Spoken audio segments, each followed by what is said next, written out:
The lottery ticket was still warm in my coat pocket when my own son looked me dead in the eye and said, "Mama, that toilet upstairs ain't gonna clean itself." 3 times he said it. 3 times. Like I was some hired help who'd forgotten her place. Like I hadn't just spent 18 months cooking, cleaning, and caring for his family while he got back on his feet. Like those 6 numbers I'd matched an hour earlier. $847,000 worth of numbers hadn't just changed everything. But before I begin my story, let me know in the comments where you are listening from and what time it is.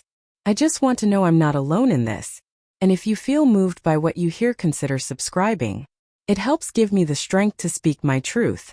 Now let's get into my story. My name is Dorothy Mae Williams, and at 63 years old, I thought I knew what family meant. I thought blood was thicker than water, that love was stronger than pride, that sacrifice would be remembered and rewarded with respect. Lord, was I wrong. But sometimes being wrong about people is exactly what sets you free. Let me take you back to where this all started, because you need to understand what I gave up to help my boy Marcus. 2 years ago, I was living comfortable in my little house on Elm Street, the same house I'd bought with my late husband Robert after 30 years of him working construction and me cleaning offices downtown. It wasn't much, but it was mine. Had my garden out back with tomatoes and collards, my sewing room where I made quilts for the church, my kitchen where I'd host Sunday dinners for whoever needed feeding.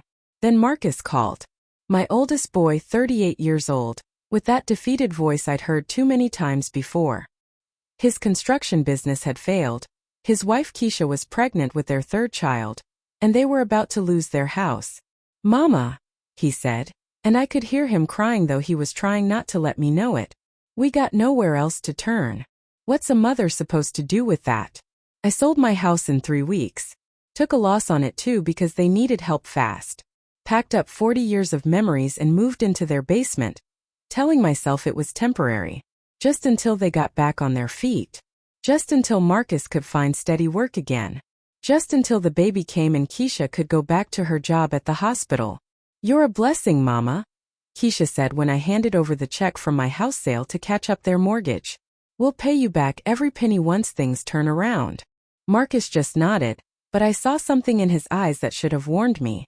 Not gratitude, something harder.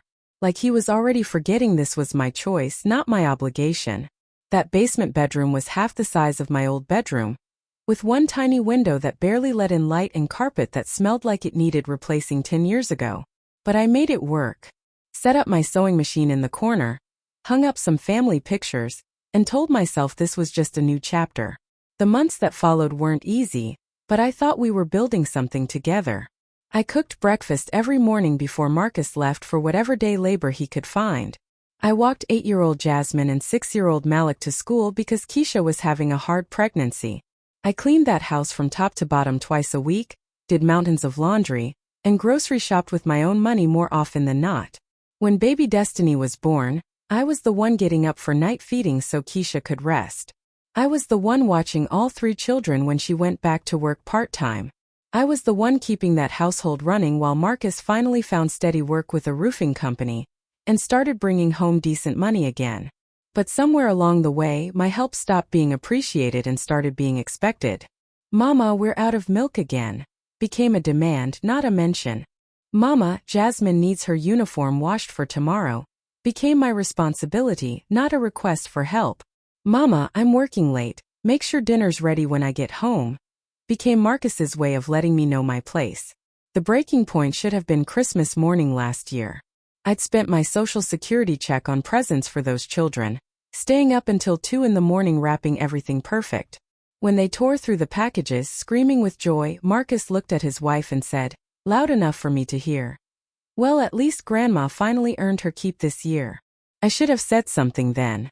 Should have packed my bags right then and there. But it was Christmas and those babies were so happy, and I kept telling myself maybe I'd misheard. I didn't mishear anything in February when I overheard Marcus on the phone with his brother Tony. "Yeah, she's still here," he was saying. "Free babysitting, free housekeeping, free everything. Why would I ask her to leave? Long as she's useful, she can stay." Useful. Like I was a appliance he'd gotten a good deal on. But I still stayed. Told myself I was being too sensitive, that he didn't mean it how it sounded. Kept cooking and cleaning and caring for those children like my life depended on it. The real wake-up call came 3 months ago. Keisha's sister came to visit, and I overheard them talking in the kitchen while I was folding laundry in the basement. "Girl, you got it made," the sister was saying. "Live and help that pays you instead of the other way around." Keisha laughed. "I know, right? She sold her whole house and just handed us the money. Now she does everything around here and we don't pay her nothing. Marcus says as long as we let her feel needed, she'll keep taking care of us." "What about when y'all don't need her anymore?"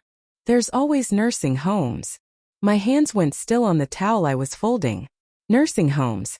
After everything I'd sacrificed, after selling my home and giving them my life savings, after raising their children like my own, they were planning to put me away when I wasn't useful anymore.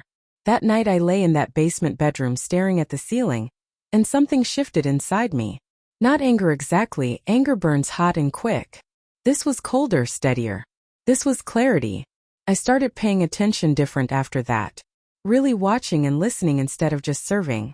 I noticed how Marcus never said thank you anymore when I put his plate in front of him. How Keisha would walk past messes and leave them for me to clean up. How they'd make plans for family outings and forget to include me, then act surprised when I felt left out. "You can stay here with the baby," became their solution to everything. I noticed how they'd gotten comfortable spending money on things they wanted: new furniture, family vacations, Marcus's truck, while I stretched my social security to buy groceries and household supplies. Most of all, I noticed how they talked about me when they thought I couldn't hear. Not with respect or gratitude, but like I was a burden they were generous enough to tolerate. The lottery ticket was pure impulse. I'd stopped at the corner store to buy milk again, and the lady behind the counter was talking about how the jackpot was up to 32 million. "You feel lucky today, Miss Dorothy?" she asked.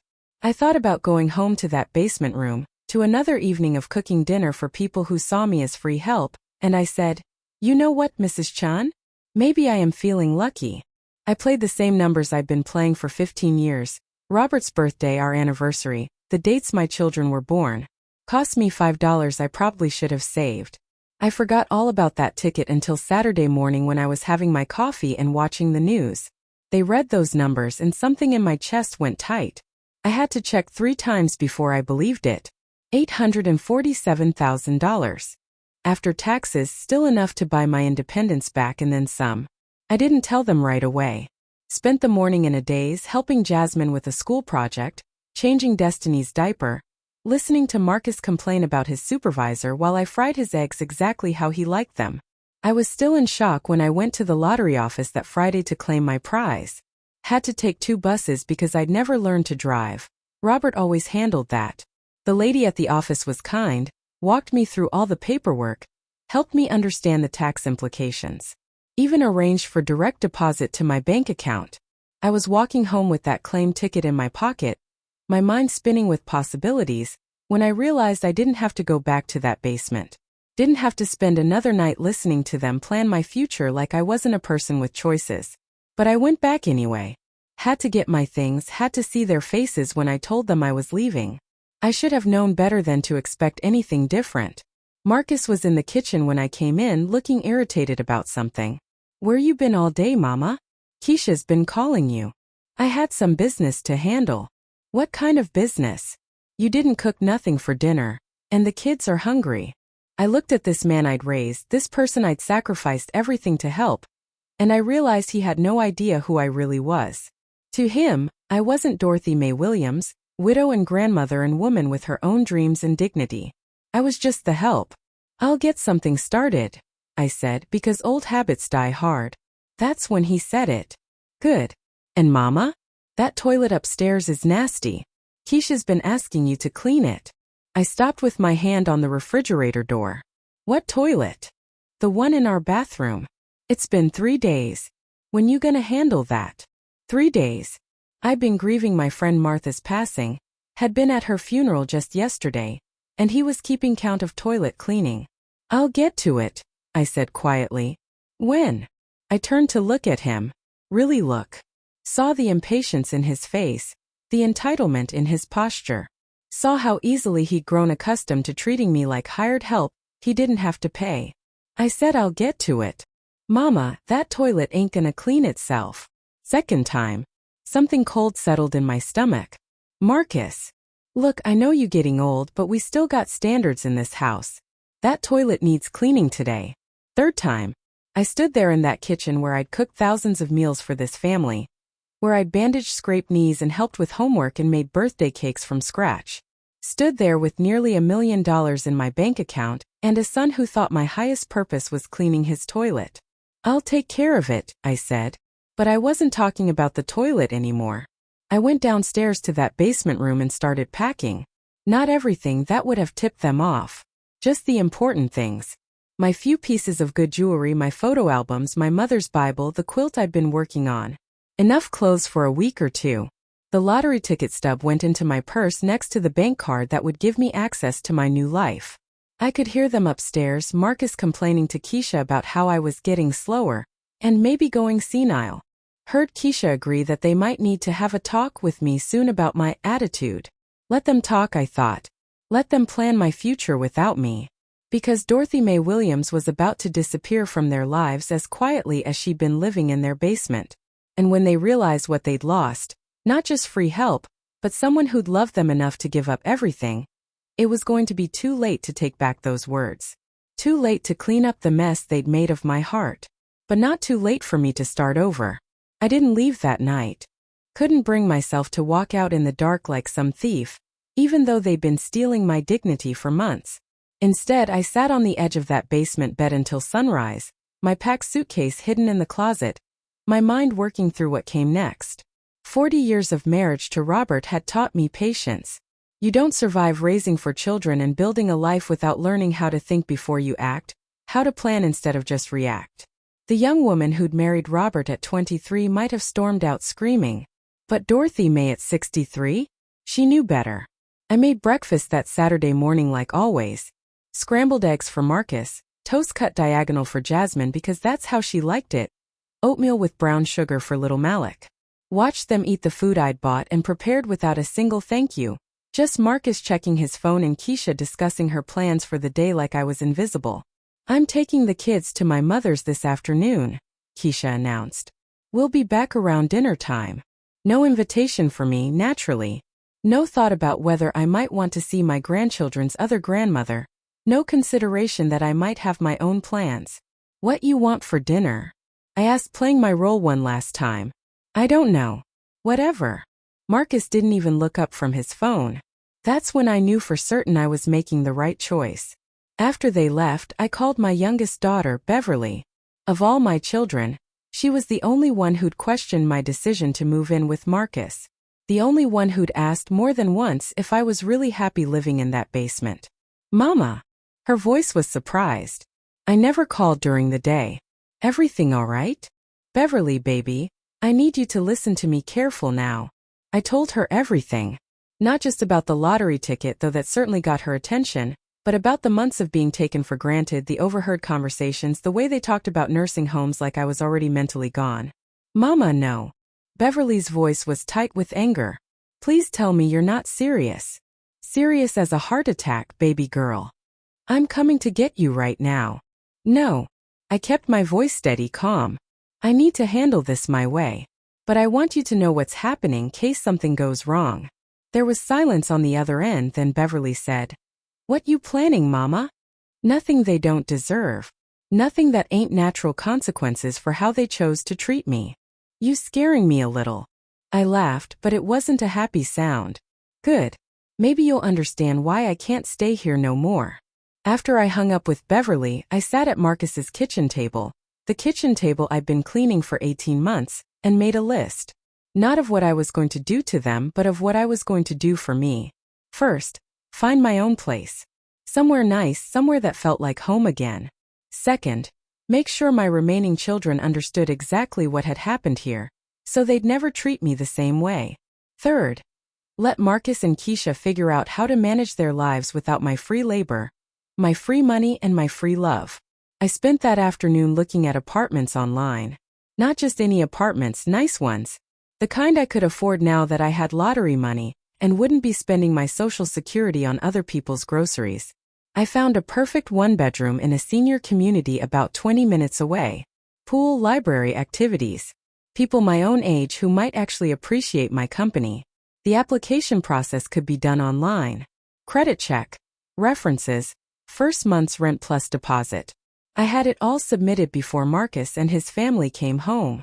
Sunday morning they went to church. I'd been going with them most Sundays, helping wrangle the children, contributing my tithe from my small income. This time I begged off with a headache. "You sure you're okay, Mama?" Keisha asked, and for a moment she almost sounded like she cared. "I'm fine, baby. Y'all go on ahead." The minute their car pulled out of the driveway, I was on the phone with the moving company. Yes, they work Sundays for the right price. Yes, they could have a truck there by noon. Yes, they could have me moved out before evening. While I waited, I cleaned that house one last time. Not because they deserved it, but because I couldn't leave a mess behind. That wasn't who Dorothy Mae Williams was, even if they'd forgotten. I scrubbed that upstairs toilet until it sparkled. All 3 times Marcus had demanded it. I'd meant to clean it later but kept getting distracted by other needs. Destiny's fever, Jasmine's science project, Malik's scraped knee from falling off his bike. Now I cleaned it with more care than it had ever received, and left a note taped to the mirror. "This toilet is clean. Just like my conscience. Mama." The movers came right on schedule. Professional men who treated me with respect, called me ma'am, and didn't act like moving a 63-year-old woman's belongings was beneath them. We had everything loaded in 2 hours. I left Marcus and Keisha a letter on their kitchen table. Took me 3 drafts to get it right, to say what needed saying without being cruel. Marcus and Keisha, by the time you read this, I'll be gone. I've moved to my own place where I can live with dignity and respect. For 18 months I gave you everything I had. My house, money, my time, my love, my energy. I thought I was helping family. Turns out I was just being useful. I heard what you said about nursing homes, Keisha. I heard what you said about keeping me around as long as I was useful, Marcus. I know you think I'm getting old and slow and forgettable. You're wrong about the last part. I remember everything. Every meal cooked, every diaper changed, every time you walked past a mess and left it for me to clean. Every conversation about my future that didn't include my voice. I won't be cleaning any more toilets for people who think that's all I'm good for. I won't be staying quiet while you plan my life like I don't have choices. I have money now. More than enough to take care of myself. Won't be needing your charity anymore. The children can visit me when you're ready to teach them that grandmothers deserve respect. Not just free labor. Don't call me until you're ready to apologize. And I mean really apologize, not just say sorry because you need something. Dorothy Mae Williams. I left my new address with Beverly. When you're ready to treat me like family instead of the help, she'll give it to you. I locked the door behind me and left the key on the kitchen counter next to the letter. Walked out to that moving truck like I was walking toward freedom, not away from family. The new apartment was perfect. Bright and clean, with a view of a little courtyard where other residents sat in the evenings talking and laughing. The movers had everything set up by late afternoon, and I spent that first evening arranging my photographs and setting up my sewing machine by the big window. For the first time in 18 months, I cooked dinner for one person. Made exactly what I wanted, salmon with lemon, green beans with almonds, cornbread from scratch. Ate it at my own table in my own silence, without anyone complaining or making demands. It was the most peaceful meal I'd had in years. My phone started ringing around 7 o'clock. Marcus first, then Keisha, then Marcus again. I let every call go to voicemail. The messages started angry. "Mama, what the hell is this letter supposed to mean?" Then confused. "We need to talk about this. You can't just leave." Then desperate. "The kids are asking where you went. Come home so we can figure this out." I listened to every message twice, then deleted them all. Monday morning brought more calls, more messages. This time from my other children too. Tony wanted to know what was going on. Patricia was trying to play peacemaker. Beverly was asking if I needed anything. I answered Beverly's call. "How you feeling, Mama? Like I can breathe again."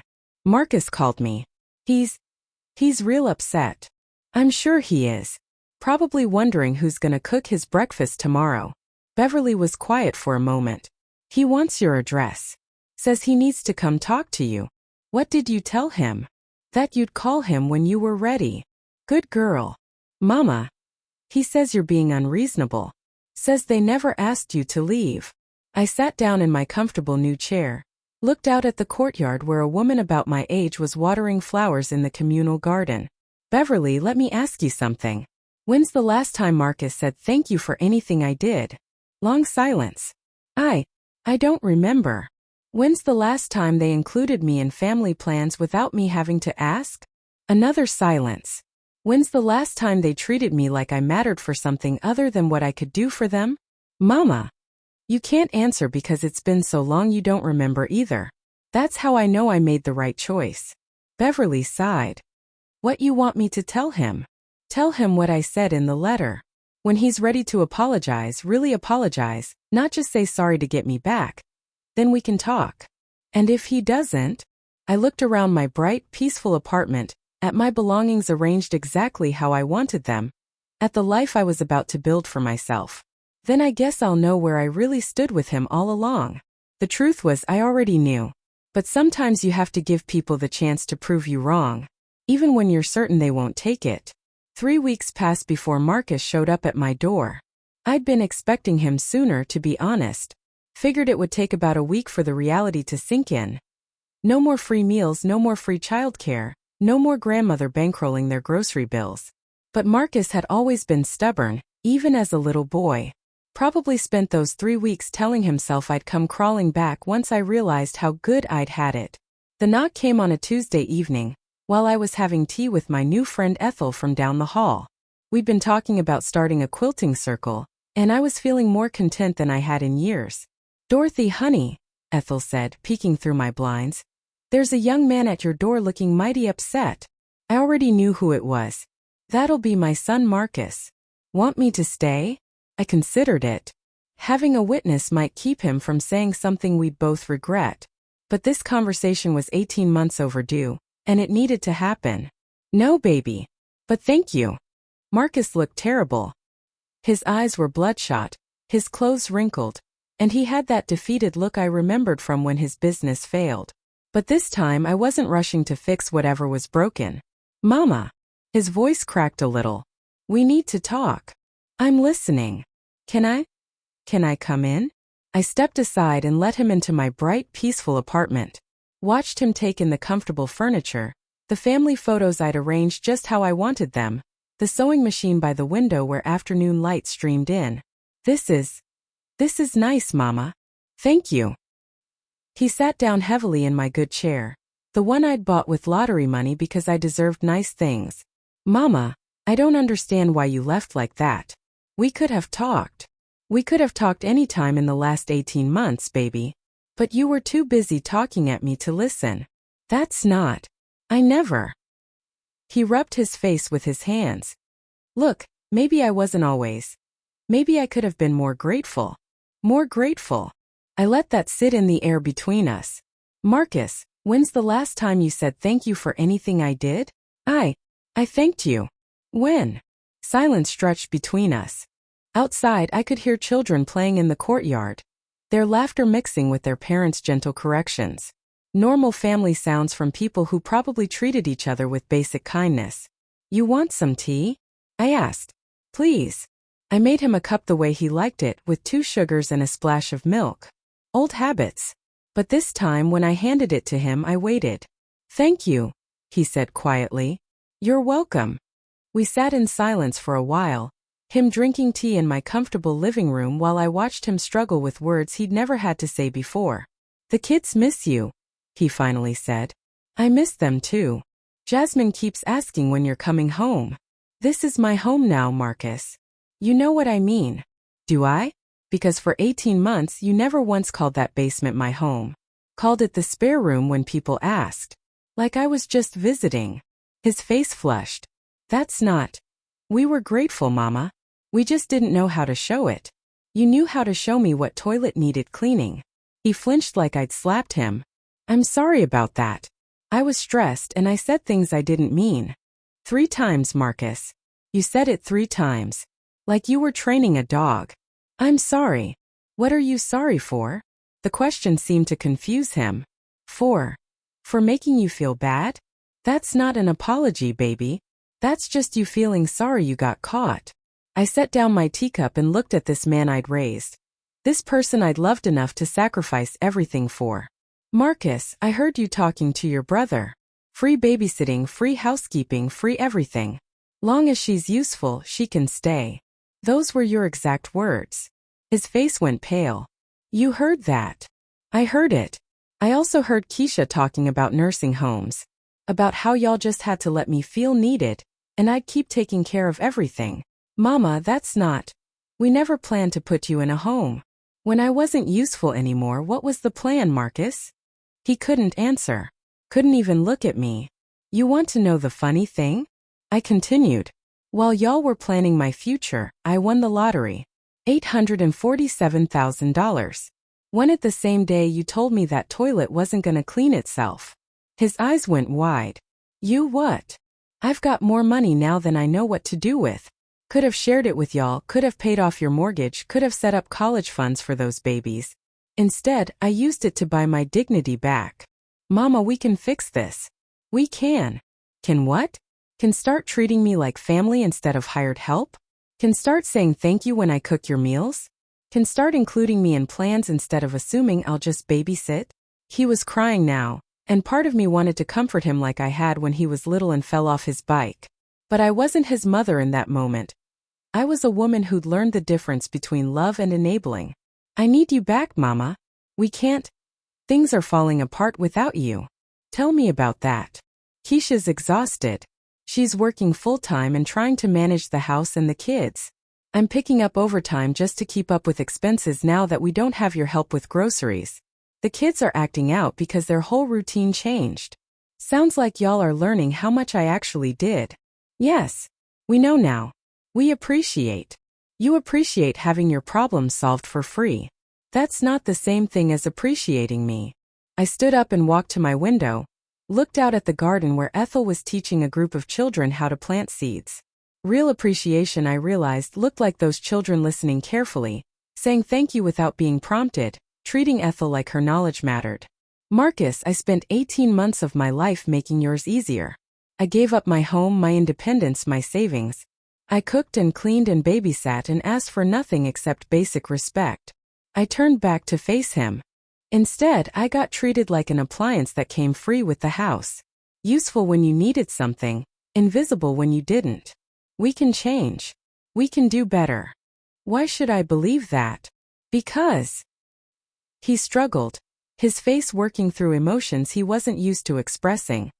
Because I love you, Mama. I love you too, baby. That's not the problem. Then what is? Love without respect isn't enough anymore. I'm 63 years old, Marcus. I don't have time to train grown people how to treat me right. He sat there crying and I felt my resolve wavering. This was still my child, still the little boy who used to crawl into my bed during thunderstorms.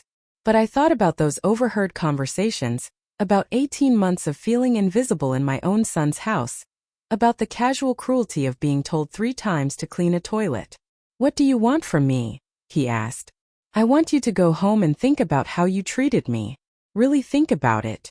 Not how you meant to treat me, not how you thought you were treating me, but how you actually did. Okay. I want you to talk to your wife about what she said about nursing homes and letting me feel needed. I want y'all to have a real conversation about whether you see me as family or as free help. We see you as family. Do you? Because family gets invited to dinner, not told to cook it. Family gets included in conversations about the future, not talked about like they're not in the room. Family gets thanked, gets respected, gets treated like their feelings matter. He nodded, wiping his eyes with his sleeve. When you're ready to treat me like family, really ready, not just sorry because life got harder without me, then we can talk about visits. About me being part of y'all's lives again. How will I know when I'm ready? I smiled, the first real smile I'd given him since he walked in. You'll know because you'll understand why I left. Really understand, not just feel bad about it. He stood up slowly, like he was carrying a weight he hadn't noticed before. Can I? Can I hug you? Of course, baby. His arms went around me, and for a moment he was my little boy again, the one who'd believed his mama could fix anything. But when he pulled back, I saw something different in his eyes. Not just sadness but recognition. Like he was finally seeing me as a person instead of just a role. I love you, Mama. And I'm going to figure out how to show you that the right way. I love you too, Marcus. I always will. After he left, I sat in my quiet apartment and let myself feel everything. The sadness, the relief, the hope, the fear that maybe it was too late for us to find our way back to each other. But I also felt something else. Something I hadn't felt in years. Peace. 3 months later, on a warm Saturday morning, my doorbell rang again. This time it was all of them, Marcus, Keisha, and the children, standing in my hallway with flowers and nervous smiles. "Grandma Dorothy," little Jasmine said, stepping forward with a carefully written card. "We came to apologize. Daddy taught us some words we need to say." Behind her, Marcus and Keisha looked different. Humbler. Like they'd spent these months learning something important. "We're sorry we took you for granted," Malik read from his own card. "We're sorry we didn't say thank you. We're sorry we didn't treat you like the queen you are." Baby Destiny just reached for me with chubby arms, babbling Gamma. Gamma. Like she'd missed me every day. "We know sorry isn't enough," Keisha said, her voice steady but emotional. "We know we have to do better, not just say we will. We want to earn your forgiveness," Marcus added. "However long it takes." I looked at these people who'd hurt me, who'd taken my love for granted, who'd learned the hard way what they'd lost. Saw genuine remorse in their faces, real recognition of what they'd done wrong. "Well," I said, stepping aside to let them into my beautiful, peaceful home, "I suppose we can start with lunch. But everyone helps cook, and everyone says thank you." "Yes, ma'am," they said together, and for the first time in years it felt like they really meant it. As I watched Marcus help Jasmine wash vegetables while Keisha bounced Destiny and praised Malik for setting the table so carefully, I thought about that lottery ticket. About how winning all that money had given me the power to walk away, to demand better, to choose my own value. But the real prize wasn't the money. It was learning that Dorothy Mae Williams was worth more than what she could do for other people. That love without respect was just another kind of poverty. That sometimes you have to lose your family to teach them how to find you again. The toilet in my apartment sparkled because I cleaned it when I wanted to, how I wanted to, for myself. And not once, not even once, did anyone have to tell me 3 times. That, more than any lottery jackpot, felt like winning.